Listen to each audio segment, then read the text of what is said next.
आगे बेटा, भादों की वह अंधेरी अधरतिया, अधरतिया आधी रात। थोड़ी ही देर पहले मूसलाधार वर्षा खत्म हुई है, यानी बरसात हो रही थी, बहुत तेज बारिश हो रही थी, थोड़ी देर पहले ही वो रुकी है। बादलों की गरज, बिजली के तड़प में आपने कुछ नहीं सुना हो, किंतु अब झिल्ले के झंकार या दादुरों के टर, दादुर क्या होते हैं? मेंढक। बाल गोविंद भगत के संगीत को अपने कोलाहल में डुबो नहीं सकती। यानी ये सब बोलते हैं, लेकिन फिर भी बाल गोविंद भगत का जो स्वर है वो इतना मीठा, इतना सुरीला होता है कि ये उसको नहीं दबा सकते, फिर भी वो लोगों को सुनता है।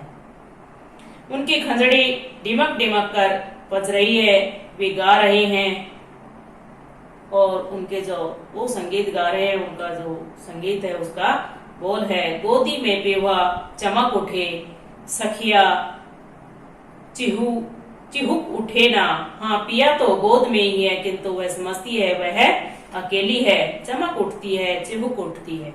पिहुआ का मतलब होता है यहाँ परमात्मा से, कि उसका मानना है कि परमात्मा तो है नहीं, लेकिन जब उसे ये पता चलता है कि आत्मा परमात्मा के पास ही है तो वो चमक उठती है। और उस समय बाल गोविंद भगत का संगीत है वो अचानक कौंध उठना, बिजली की तरह कौंध उठना का मतलब होता है चमक उठना, कौंधना का मतलब चमक उठना, चमक उठता है। और इसी के साथ साथ बाल गोविंद भगत जो दूसरा संगीत गाते हैं उसके बोल हैं, तेरी गठरी में लागा चोर मुसाफिर जाग जरा। यानी जो लोग सोए रहते हैं उनसे बाल गोविंद भगत कहते हैं कि सुबह हो गई है, अब उठ जाओ और अपने काम पर लग जाओ। जब कार्तिक का महीना आता है, कार्तिक का महीना कब आता है? दिवाली के आसपास, क्योंकि दिवाली कार्तिक के महीने में आती है। उस समय से बाल गोविंद भगत प्रभातियां गाना शुरू कर देते हैं। प्रभातियां क्या होती है? जो सुबह के समय भजन कीर्तन किया जाता है उसे प्रभातियां कहा जाता है, और वो कार्तिक मास से शुरू होकर फागुन मास तक लगातार गाता रहता है। तो उसकी प्रभातियां सुबह सवेरे, अर्ली मॉर्निंग, यानी बहुत सुबह जब शुरू हो जाती हैं तो लोगों के कानों में पड़ती हैं तो लोग मंत्रमुग्ध हो जाते हैं। बाल गोविंद भगत अपने गांव से 2 मील दूर गंगा नदी पर स्नान के लिए जाते हैं, और वो वहां से जब जाते हैं तो वहां पर खंजड़ी बजाते हुए, खंजड़ी होता है एक वाद्य यंत्र जो हाथ से बजाया जाता है, तो वो बजाते हुए जाते हैं। और जब वो स्नान करके वापस आते हैं तो गांव से बाहर रास्ते में एक पोखर के किनारे, पोखर होता है जो गांव में होता है, पोखर के किनारे बैठकर अपनी खंजड़ी बजाते हैं और वहीं पर संगीत शुरू कर देते हैं।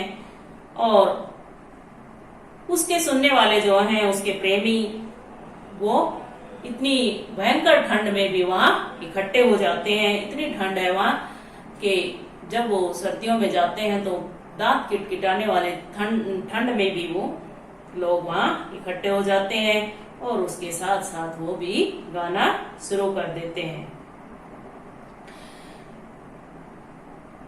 चटाई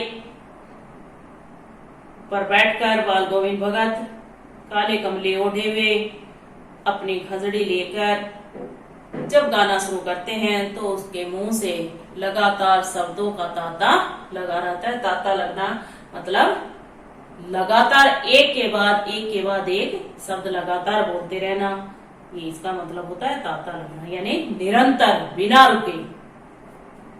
और उसकी जो उंगलियां हैं वो खंजड़ी पर हमेशा चलते रहती हैं। और जब वो गाते हैं, सुरूर में गाते हैं, यानी कभी उनका स्वर नीचे जाता है, कभी ऊंचा उठता है। तो जैसे जैसे वो सुर तान बदलते हैं वैसे ही लोगों के मन को मोह लेते हैं और वो इतना मीठा गाते हैं कि उनको देखकर लोग मंत्रमुग्ध हो जाते हैं। यानी उनका सब कुछ, वो नियम के इतने पक्के थे कि कुछ भी हो जाए अपना सुबह का गाना नहीं छोड़ते थे। और शाम के समय वो शाम कीर्तन करते थे और सुबह के समय वो प्रभातिया करते थे। आज के लिए बेटा आधा लेसन ही पढ़ेंगे हम, बाकी का अगले लेक्चर में पढ़ेंगे। तो जो पढ़ाया जाता है उसको बेटा रोज बड़े ध्यान से पढ़ें। जो भी पाठ पढ़ें आप ध्यान से पढ़ें, मन लगा कर पढ़ें। ये हमारी मजबूरी है, जैसे आपकी भी और हमारी भी, कि हमें इस तरह से पढ़ना पड़ रहा है। और इसके साथ मैं आपको क्वेश्चन आंसर दूंगी, वो अपनी फेयर नोटबुक में लिख लेना और उनको याद कर लेना।